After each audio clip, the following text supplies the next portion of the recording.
Pagputol-putulin natin yan. Nagsawa na ako sa mga wirings na yan. Nabasa kasi ng ulan, nag-grounded, kaya yung aking wangwang pinutol ko na. Ang ingay niya kasi. Ngayon susubukan natin siyang sulugin lahat.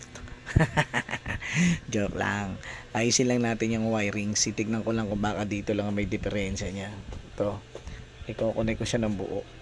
Tatanggalin ko na ito. Ayan, gagamitan natin ng ano. Mas maganda magpalit na nga ako ng mga wire. Tignan ko yan. Babaklasin ko itong mga to para i-recta ko. Pero kailangan pa rin natin may fuse siya.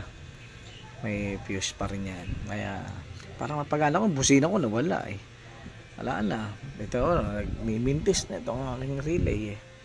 Ayan. Para may magamit tayo. Tsaka wala na. Hindi na nalilinisan. No? Sino kaya may-ari nito? Tamad. Diba? Sige. Simulan na natin.